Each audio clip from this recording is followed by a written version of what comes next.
قصص الانبیاء کی اس سیریز میں آج ہم بیان کرنے والے ہیں حضرت ہود علیہ السلام کا قصہ۔ اللہ تعالیٰ نے حضرت ہود علیہ السلام کو قوم عاد پر بھیجا۔ وہ قوم دراز قد اور چوڑے جسم کی اور نہایت خوفناک تھی۔ ان میں سب سے لمبا انسان 100 گز کا اور سب سے چھوٹا انسان 60 گز کا تھا، اور وہ سب کے سب بت پرستی کرتے تھے اور اللہ تعالیٰ کی عبادت سے بیزار تھے۔ وہ پتھروں کو تراش کر پہاڑوں میں اپنے مکان بناتے اور اپنی تنگ نظری اور سنگ دلی سے بتوں پر ایمان لاتے تھے، مگر ان میں سے ایک فرقہ ایمان لایا تھا اور وہ ان کافروں کے خوف سے اپنا ایمان چھپاتا تھا۔ جب حضرت ہود علیہ السلام کی نیک نصیحتیں ان کافروں کو راس نہ آئیں تو وہ حضرت ہود علیہ السلام کو تکلیف دینے کے لیے آمادہ ہو گئے۔ جو لوگ ان پر ایمان لا چکے تھے تو انہوں نے حضرت ہود علیہ السلام کو اس بات کی اطلاع دی، تو حضرت ہود علیہ السلام نے اللہ تعالیٰ کی بارگاہ میں ان کافروں کے لیے بد دعا کی۔ اس بد دعا کے نتیجے میں برسات موقوف ہو گئی اور زراعت سوکھ گئی، اور تقریباً 7 برس تک وہ کافر قحط کی مصیبت میں گرفتار رہے اور بھوک و پیاس کے مارے اپنی زندگی سے بیزار ہوئے۔ حضرت ہود علیہ السلام نے ان لوگوں سے بہت ہی شفقت و محبت سے فرمایا کہ تم لوگ سب ایمان لے آؤ اور اپنے آپ کو دنیا کی آفت اور قیامت کی آتش سے بچاؤ، اور یہ سب آفتیں جو تم کو پہنچ رہی ہیں وہ تمہارے کفر کی وجہ سے نازل ہوئی ہیں، اور بت پرستی خدا کے نزدیک سب سے برا کام ہے، اس سے بچو۔ اور وہ لوگ حضرت ہود علیہ السلام سے بڑی بے ادبی اور گستاخی سے کہتے تھے کہ ہم آپ کے کہنے سے اپنے بتوں کی پوجا نہ چھوڑیں گے اور اپنے دین باطل سے کبھی منہ نہ موڑیں گے۔ اور اس زمانے کا یہ دستور بھی تھا کہ جس پر کوئی بڑی مشکل آتی تھی اور وہ سخت مہم میں مبتلا ہو جاتا تو وہ مکے میں جا کر التجا کرتا اور اللہ تعالیٰ کی بارگاہ میں نہایت عاجزی کرتا تھا، لہٰذا اس کی دعا قبول ہوتی تھی۔ جب اس قوم کے لوگ ان بلاؤں میں گرفتار ہوئے تو ان میں سے 70 رئیسوں نے مکہ جانے کا ارادہ کیا اور وہ سب جانے کے لیے تیار بھی ہو گئے۔ ساری قوم نے ان کو وصیت کی کہ مکے میں جا کر دعائے استسقاء کریں تاکہ ان پر باران رحمت ہو۔ جب یہ لوگ اپنی مسافت کی منزلیں پوری کر کے مکہ پہنچے اور وہاں جا کر معاویہ ابن بکر کے گھر میں جا اترے تو وہ ان سب لوگوں کے واسطے طعام و شراب کی ضیافتیں کرنے اور عیش و عشرت کی مجلس میں مشغول ہو گئے۔ تو یہ لوگ اپنی بھوک و پیاس کی مصیبت کو بھول گئے، کہاں کی دعا اور کہاں کا استسقاء۔ وہ سب کے سب دن رات راگ و گانا سننے لگے۔ ادھر ساری قوم نے حضرت ہود علیہ السلام سے کہا کہ اے ہود، ہم آپ کے خدا کو ہرگز نہیں مانیں گے۔ اگر آپ ہم کو عذاب سے ڈراتے ہیں تو کم سے کم ہم کو اپنا خدا تو دکھاؤ، وہ کیسا ہے جو ہم پر عذاب لائے گا، اور اگر آپ نے ہم کو اپنے خدا کو نہ دکھایا تو پھر ہم آپ کو ضرور مار ڈالیں گے۔ یہ باتیں سن کر حضرت ہود علیہ السلام نے اللہ تعالیٰ کی بارگاہ میں تضرع کی اور کہا کہ خدایا مجھے ان کے ظلم سے بچا، کیونکہ مجھے ان کے ساتھ لڑنے کی طاقت نہیں ہے، شاید یہ لوگ مجھے مار ڈالیں۔ اس قوم کے سردار کا نام عاد تھا، اور اس قوم کی قوت اس قدر تھی کہ اگر پتھروں پر پاؤں مارتے تو اپنی زانوں تک نیچے گھس جاتے، لیکن سب کے سب نافرمان تھے اور اپنی زبانوں سے کہتے تھے کہ ہے کوئی کرۂ ارض پر جو ہم جیسی طاقت رکھتا ہو۔ اللہ تعالیٰ کی طرف سے ارشاد ہوا کہ اے ہود، وہ 70 آدمی جو آپ پر ایمان لائے ہیں ان کو اپنے ساتھ لے کر پہاڑ پر جا رہو۔ تب حضرت ہود علیہ السلام نے ان کو لے کر پہاڑ پر چلے گئے اور کہا کہ اے قوم، اب تم کو ہوا ہلاک کرے گی اور تم پر غضب الہی عن قریب آئے گا۔ وہ بولے، کون سی ایسی ہوا ہے جو ہم پر غالب ہوگی؟ تب اللہ تعالیٰ نے حضرت ہود علیہ السلام سے ارشاد فرمایا کہ اپنی قوم سے کہہ دو، جیسا کہ اللہ تعالیٰ قرآن مجید میں ارشاد فرماتا ہے، وَيَا قَوْمِ اسْتَغْفِرُوا رَبَّكُمْ ثُمَّ تُوبُوا إِلَيْهِ يُرْسِلِ السَّمَاءَ عَلَيْكُمْ مِدْرَارًا وَيَزِدْكُمْ قُوَّةً قوة إلى قوتكم ولا تتولوا مجرمين۔ اور اے میری قوم اپنے رب سے استغفار کرو، پھر اس کی طرف توبہ کرتے ہوئے جھکو، وہ تم پر لگاتار میم برساتے ہوئے بادل بھیجے گا اور تمہاری قوت میں مزید قوت کا اضافہ کرے گا، اور جرموں کا ارتکاب کرتے ہوئے پیٹھ پھیر کر نہ چلے جاؤ۔ لیکن کافروں نے کہا کہ ہم تو توبہ نہیں کریں گے اور نہ ہی ہم آپ کو اللہ تعالیٰ کا رسول تسلیم کریں گے۔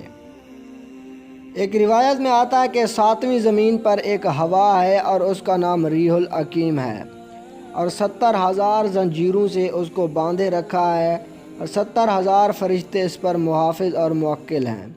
جب قیامت کا دن ہوگا وہ ہوا چھوڑ دی جائے گی اور وہ اتنی تیز ہوگی کہ پہاڑوں کو ریزہ ریزہ کر دے گی اور آسمان گر پڑے گا اور اس کے ٹکڑے ہو جائیں گے اور وہ روئی کے گالے کی طرح اڑتا پھرے گا، جیسا کہ اللہ تعالیٰ نے فرمایا فَإِذَا نُفِخَ فِي الصُّورِ نَفْخَةٌ وَاحِدَةٌ وَحُمِلَتِ الْأَرْضُ وَالْجِبَالُ فَدُكَّتَا دَكَّةً وَاحِدَةً فَيَوْمَئِذٍ وَقَعَتِ الْوَاقِعَةُ وَانشَقَّتِ السَّمَاءُ فَهِيَ يَوْمَئِذٍ وَاهِيَةٌ۔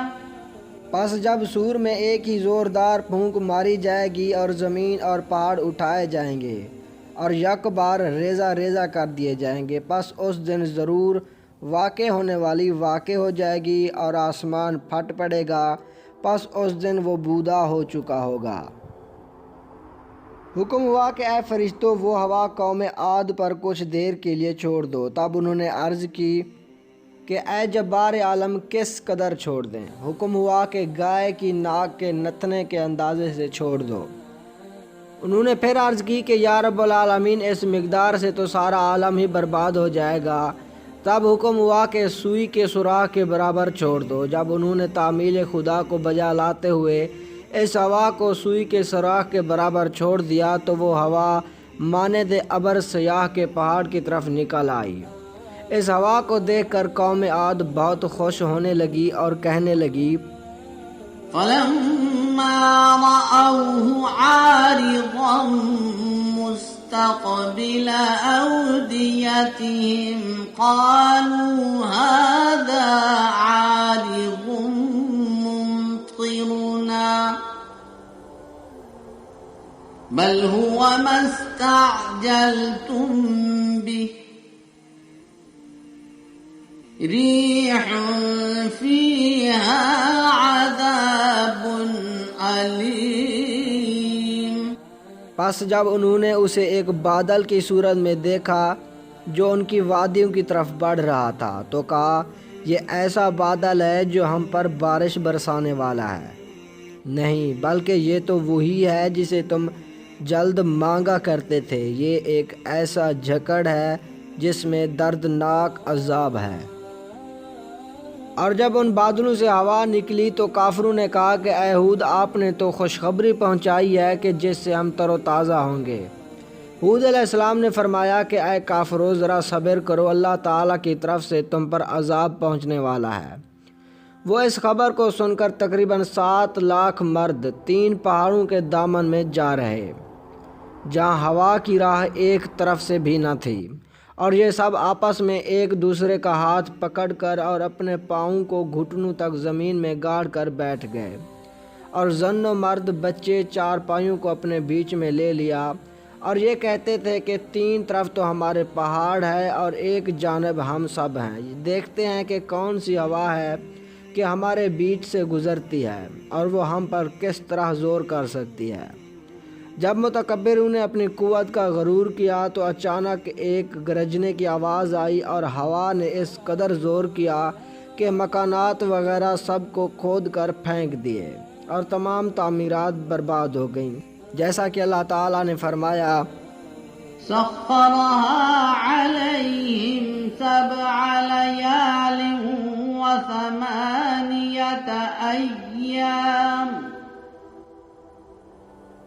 وثمانية أيام حسوما فترى القوم فيها صرعى كأنهم أعجاز نخل خاوية فهل ترى لهم من باقية اس نے اسے ان پر مسخر کیے رکھا 7 راتوں اور 8 دن تک، اس حال میں کہ وہ انہیں جڑوں سے اکھیڑ کر پھینک رہی تھی۔ پس قوم کو تو اس میں پچھاڑ کھا کر گرا ہوا دیکھتا ہے جیسے وہ کھجور کے گرے ہوئے درختوں کے تنے ہوں۔ پس کیا تو ان میں سے کوئی باقی بچا ہوا دیکھتا ہے؟ اور پتھر دھول و خاک میں 1 برس تک پڑے روتے رہے، اور جو شخص بھی ان کے رونے کی آواز سنتا تو وہ بھی ہلاک ہو جاتا تھا۔ نہایت ہی بھیانک اور خراب آواز ان کے رونے کی تھی۔ اور حضرت ہود علیہ السلام نے ایک خط زمین پر کھینچ کر مومنوں کو اس کے اندر رکھ لیا تھا۔ ہوا نے بہت زور کیا مگر مومنوں کا کچھ نہ بگاڑ سکی۔ اس کے بعد حضرت ہود علیہ السلام مومنوں کے ساتھ جرہم کے پاس گئے اور کہا کہ عذاب الہی تو نے دیکھا؟ اس نے کہا کہ ہاں۔ تب حضرت ہود علیہ السلام نے فرمایا کہ کہہ لا الہ الا اللہ ہود رسول اللہ ہے۔ وہ ملعون بولا کہ جب تک آپ اس قوم کو زندہ نہ کریں گے اس وقت تک میں آپ پر ایمان نہیں لاؤں گا۔ اور وہ مردود یہ کہہ ہی رہا تھا کہ اسی وقت ہوا نے اس زور کا تھپیڑا دیا کہ سخت عذاب نے آ کر اس کو اور قوم کو ہلاک کر دیا۔ پس اس کے بعد حضرت ہود علیہ السلام تقریباً 400 برس تک زندہ رہے، اور اس کے بعد دنیا فانی سے رحلت فرمائی، اور ان کے دنیا سے چلے جانے پر تمام مومنین کافی عرصہ تک روتے رہے، اور مومنین حضرات نے نہایت احترام کے ساتھ حضرت ہود علیہ السلام کو دفن کیا۔ اور ایک روایت میں آتا ہے کہ حضرت ہود علیہ السلام کے انتقال کے بعد ان کے ماننے والے مومنین 100 سال تک زندہ رہے۔ اس کے بعد ان لوگوں نے بھی انتقال کیا، اور ان کی اولاد بھی اپنے آبائی دین پر ایک عرصہ دراز تک قائم رہی، اور ایک کثیر آبادی سے وہ لوگ آباد ہوئے، اور دین و دنیا کی راہ مخلوق خدا کو بتاتے رہے۔ اتفاقاً ایک روز شیطان مردود ان کے پاس آیا اور اس نے ان لوگوں سے کہا کہ تم سب کس کو پوجتے ہو؟ انہوں نے کہا کہ اللہ تعالیٰ کی عبادت کرتے ہیں۔ ابلیس لعین نے کہا کہ کیا تم خدا کو دیکھتے ہو؟ انہوں نے کہا کہ نہیں۔ شیطان نے یہ سن کر ان سے کہا کہ تم اس پتھر سے ایک بت بنا کر پوجا کرو تاکہ وہ روز قیامت تمہارے لیے شفیع ہو۔ ان لوگوں نے ابلیس کی ان باتوں پر یقین کر کے ایک بت پتھر کا بنا کر میدان میں رکھ دیا۔ ان لوگوں نے پہاڑوں کو کھود کر اپنے رہنے کے لیے گھر بنائے تھے، اور انہی پتھر سے اپنے پوجنے کے واسطے بت بھی تراشے تھے، اور اس بت کے چاروں طرف چھید کر کے اس میں نقرہ پلا دیا تھا، اور ایک تخت عظیم الشان بچھا کر اس پر ایک سونے کی کرسی رکھ کر اس بت کو رکھ دیا، اور اس کے بعد ابلیس نے کہا کہ تم اس کو سجدہ کرو۔ ابلیس کے کہنے پر سب لوگوں نے سجدہ کیا، اور وہ سب لوگ کافر ہو گئے، اور اسی جگہ ایک گنبد عظیم الشان بنا کر اسے عبادت خانہ قرار دے دیا۔